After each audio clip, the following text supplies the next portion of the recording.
O que é EPOC? Eu sou o professor Dr. Fábio Sesquim do Viajando pela Fisiologia e hoje vou responder essa pergunta para você.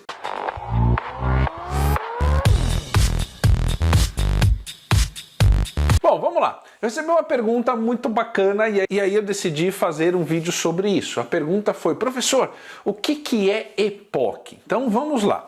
O que é EPOC? A sigla EPOC é uma sigla na língua inglesa que, traduzido para a língua portuguesa, significa excesso de consumo de oxigênio no período pós-esforço. Então, primeira coisa que você tem que anotar: EPOC é uma sigla inglesa que, traduzido para o português, significa excesso de consumo de oxigênio no período pós-esforço. Então, olha como é interessante. Toda vez que você fizer exercício e esse exercício tiver uma quantidade de volume e intensidade, vamos dizer assim, razoável, você vai ter o EPOC, que é um fenômeno fisiológico que vai acontecer sempre no período pós-esforço, ou seja, é um fenômeno fisiológico que vai acontecer depois que você parar o treino, nesse período de recuperação pós-treinamento. E aí, olha que interessante, esse EPOC, que é o consumo excessivo de oxigênio pós-treino, ele depende muito daquilo que você faz na própria sessão de treinamento. Então significa que esse EPOC ele pode durar 20 minutos ou ele pode durar, por exemplo, 48 horas. Então tem um tempo de duração que esse consumo excessivo de oxigênio pode acontecer. Ele ser mais curto ou ser mais longo depende do tipo de treino que você deu, beleza? Mas eu quero nesse vídeo que você entenda um pouco mais sobre o que realmente é o EPOC. Então vamos nesse gráfico aqui no quadro do Viajando pela Fisiologia. Então imagina o seguinte, imagina que aqui eu tenho três momentos. Um momento que a pessoa que vai fazer exercício ela está no repouso. Aqui eu tenho o momento em que ela vai treinar, então a sessão de treino dela que ela vai executar. E aqui eu tenho o EPOC, que é o consumo de oxigênio pós-exercício, ou seja, o aluno parou o treino e aí vai acontecer esse consumo excessivo de oxigênio, que é o EPOC.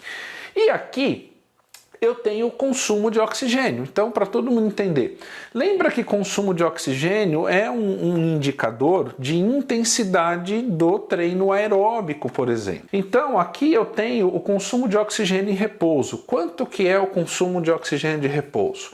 O consumo de oxigênio de repouso é igual a 1 MET, ou 1 unidade metabólica. E aí, só lembrando a relação aqui, 1 MET equivale a um consumo de oxigênio de 3,5 ml por quilo de peso por minuto.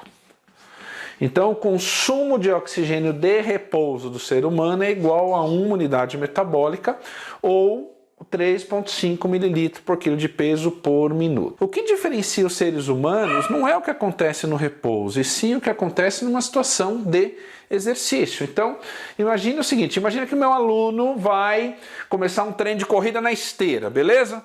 Então, olha que interessante, conforme você começa o treino na esteira e conforme você vai aumentando a velocidade na esteira, 3 km, 5 km, 10 km, 12 km, vai aumentando a intensidade do treino. E se vai aumentando a intensidade do treino, vai aumentando a necessidade de oxigênio no músculo para poder gerar energia para você correr. Então, se a gente pegar o consumo de oxigênio durante o treino, o que você espera com o consumo de oxigênio durante o treino em relação ao repouso? Que ele aumente. Por quê? Porque para correr, por exemplo, a 12 por hora na esteira, é necessário muito mais oxigênio do que o que é necessário para manter a atividade metabólica do músculo numa situação de repouso, beleza? Então, o consumo de oxigênio durante o treino, o que é esperado? É esperado aumento, vai aumentar mais ou menos, vai aumentar com esse comportamento ou com outro comportamento, dependendo do tipo de treino, método de treino, volume, intensidade, a massa muscular envolvida. Bom, mas vamos imaginar o seguinte, vamos imaginar que o aluno parou o treino aqui, ó. Ele parou o treino, beleza? O treino de corrida na esteira. Quando você para o treino, o consumo de oxigênio, ele não volta imediatamente para o nível de repouso, que é igual a 1 MET. Por quê? Porque aqui é o nível de repouso, ó, certo? 1 unidade metabólica. Então, quando você para o treino, esse consumo de oxigênio, que é a curvinha rosa, ele começa a diminuir em relação ao treino, e até chegar ao nível aqui de repouso. Então, essa parte aqui rosinha, que é o que a gente chama de excesso de consumo de oxigênio. Ou seja, eu treinei, durante o treino aumentou o consumo de oxigênio, lógico, o músculo precisa formar mais energia, então precisa de mais oxigênio. E aí eu parei o treino, o que acontece? O EPOC. E o EPOC quer dizer o seguinte, mesmo parando o treino, o seu metabolismo fica mais acelerado no período de repouso pós-treino do que quando você estava no período de repouso pré-treino. Então este período aqui, que é conhecido como EPOC, significa que o seu metabolismo ele está mais acelerado. E portanto, se está mais acelerado, significa que neste período aqui de repouso do EPOC, que o seu metabolismo está gastando mais energia, está gastando mais calorias do que gastava com você em repouso no pré-treino. Cara, então seria mais ou menos assim, ó. Vamos usar uma parábola para todo mundo entender melhor. Vamos imaginar o seguinte, vamos imaginar que você mora com seus pais, beleza? E você tem o seu trabalho, você ganha o seu dinheiro, mora com seus pais, a vida tá perfeita para você. Aí vamos imaginar que o seu pai fala assim, filho, filha, é o seguinte, o pai tem uma casa que gera um aluguel todo mês para o pai de R$3.000, e o pai vai dar para você essa casa e você vai passar a receber todos os meses R$3.000 de aluguel.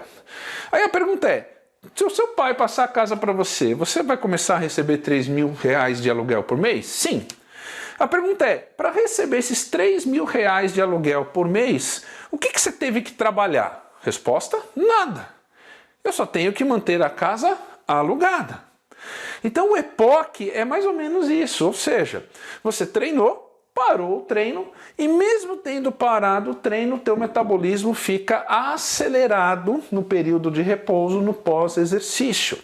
E o que é mais importante? É que com o metabolismo acelerado, isso também aumenta o seu gasto calórico em repouso. Então você quer ver que interessante? Vamos imaginar o seguinte, eu treinei agora, certo? Aí eu parei o treino, fui tomar banho e fui para casa. Eu chego na minha casa e mesmo que eu sente no computador para trabalhar, eu estarei gastando mais calorias por minuto do que se eu tivesse sentado no computador para trabalhar e não tivesse treinado. Então, para você entender, vamos aqui nesse lado do quadro do Viajando pela Fisiologia. Bom, o que eu tenho aqui? Eu tenho aqui um exemplo, tá? Onde você tem aqui um treino na esteira, então a velocidade que a pessoa vai fazer na esteira em quilômetros por hora. E aqui eu tenho para cada velocidade o consumo de oxigênio necessário para manter esta velocidade em METs, em unidades metabólicas. E aqui eu tenho duas fases. A fase de esforço, que o sujeito vai então, ele vai caminhar a 2 por hora, depois vai aumentar para 5 por hora, vai correr a 10 por hora, vai correr a 12 por hora, e aí nós vamos encerrar o treino, beleza? E aqui eu tenho a fase de recuperação pós-treino, que é o EPOC. Então olha que interessante, perceba que conforme aumenta a velocidade de corrida na esteira, aumenta o consumo de oxigênio. Então, por exemplo, quando essa pessoa estiver correndo na velocidade 12, o consumo de oxigênio será de 12 METs. Por quê? Porque correr a 12 é muito mais intenso do que caminhar a 5. Então precisa de muito mais oxigênio no músculo do que caminhar a 5. Então o que você conclui? Que durante o treino o consumo de oxigênio aumenta, beleza? Agora olha que interessante, eu parei o treino. Não é porque eu parei o treino que o meu consumo de oxigênio de repouso volta imediatamente para o nível de repouso que é o nível 1, MET. Mas durante alguns minutos, durante algumas horas, podendo chegar em algumas situações até 48 horas pós-treino, o meu consumo de oxigênio, ele continua acelerado, até chegar no nível de repouso. Cara, então vamos imaginar o seguinte, ó. Vamos imaginar que eu corri a 12 por hora durante, sei lá, meia hora. Aí eu parei o treino e nas 2 horas pós-treino, o meu metabolismo ficou, por exemplo, com nível 2.2 METs. Um exemplo. Se o meu metabolismo ficou em repouso durante 2 horas no nível 2.2 METs, mesmo eu estando sentado, para o meu metabolismo seria similar como se eu estivesse caminhando na esteira a 3 por hora. Então toda vez que você treinar, Claro, vai depender de qual é o tipo de treino, qual é o método que foi usado, qual foi o volume, qual foi a intensidade, a quantidade de massa muscular envolvida. Você vai ter o excesso de consumo de oxigênio. E por que chama excesso? É excesso em relação ao nível de repouso pré-treino. E a partir disso surgem algumas perguntas. Professor, mas por que então que depois do treino precisa ter o EPOC? Bom, isso eu vou te explicar no próximo vídeo, mas o fato é que você vai ter o EPOC. Quer ver um exemplo de EPOC? Tu chegou na academia, vai fazer o primeiro exercício lá da sua série de treino hoje. Você vai fazer agachamento. Então, se você chegar lá e não fizer nenhum aquecimento, não fizer nada e fizer uma série de agachamento, assim que você terminar essa uma série de agachamento, o que vai acontecer? Você vai reparar que você está mais quente. Você vai reparar que a ventilação está mais acelerada. Por quê? Porque tu fez uma série, aumentou a necessidade de oxigênio durante a série no músculo, terminou a série, foi para aqueles 2 minutinhos de repouso, mas mesmo assim o teu metabolismo naqueles 2 minutinhos ele está mais acelerado. Por que isso acontece? Isso é papo para o próximo vídeo. Então, gostou desse vídeo? Deixe o seu like, curta, compartilhe, deixe o seu comentário e vamos juntos fazer a diferença, beleza? Um grande abraço, sucesso a todos e até o próximo vídeo.